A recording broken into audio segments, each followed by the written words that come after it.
Depuis le 27 décembre 2022, Manon est la nouvelle maestro de N'oubliez pas les paroles sur France 2. Aux portes des Masters du jeu de Nagui, la nordiste en est déjà à 17 victoires et 144 000 €.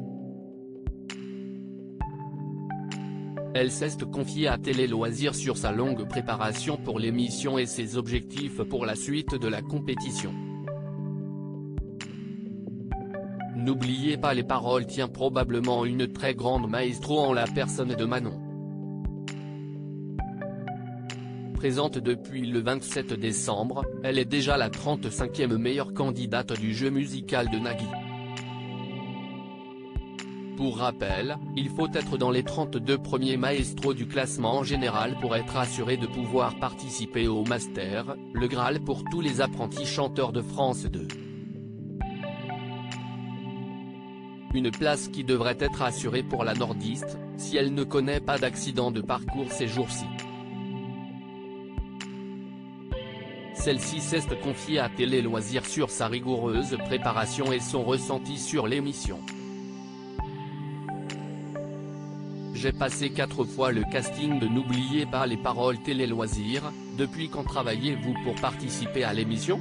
Manon, il faut savoir que j'ai passé 4 fois le casting ces 5 dernières années. J'ai commencé vraiment à réviser il y a 5 ans. Après, CIST par vague selon les occupations, mes envies. On va dire que depuis 3 ans CIST vraiment très actif. Quoi qu'il arrive, un peu tous les jours, beaucoup le week-end. CIST un travail quotidien. Je m'autorisais quand même des sorties, des activités car la vie continue mais j'ai essayé de travailler tous les jours, le matin avant d'aller au travail ou le midi si j'avais une demi-heure. Vous pensiez faire le parcours incroyable que vous vivez en ce moment ?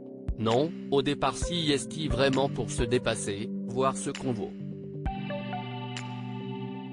Au fur et à mesure des castings, j'ai de plus en plus révisé donc j'avais envie de me dépasser mais je n'avais pas d'objectif précis parce que je sais que ça reste un jeu et qu'il y a plein de facteurs. Ça dépend des chansons, de la concentration le jour J et du maestro en place. La première fois que j'ai joué j'étais tombé face à Jennifer, la 5e meilleure maestro, note de la rédaction.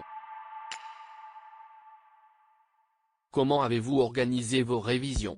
J'ai une mémoire visuelle donc j'ai imprimé les paroles parce qu'en écoutant simplement, je n'arrivais pas à apprendre dans le détail. D'abord, je faisais un travail sur la structure du texte pour vraiment repérer les couplets, les refrains, là où il pouvait y avoir des pièges. Je surlignais avec des couleurs différentes pour me repérer dans la structure et pour que ça rentre plus facilement dans ma mémoire. Il ne faut pas oublier que CIST un jeu vous avez appris principalement des mêmes chansons ou vous avez élargi vos révisions ? J'apprenais surtout ce qui me plaisait vraiment. Je m'étais basé sur ce qui m'inspirait, ce que j'avais envie d'apprendre. J'ai vu qu'il y avait vraiment des incontournables qu'il ne fallait pas louper donc ces chansons-là, je les ai apprises de A à Z. Je savais qu'il y avait des chansons plus atypiques, des chansons qui passent moins souvent, qu'il fallait forcément apprendre sinon je savais qu'en étant maestro, je n'aurais pas pu gagner autant d'argent. Malgré tout le temps que vous y consacrez, réviser reste-t-il un plaisir ?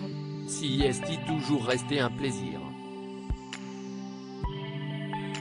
Il ne faut pas oublier que CIST un jeu et qu'on ne peut pas tout sacrifier pour un jeu. On ne sait pas ce qui va arriver à la fin. Après, j'ai eu la chance d'être vraiment encouragé par ma famille et mes amis. Parfois je révisais avec eux.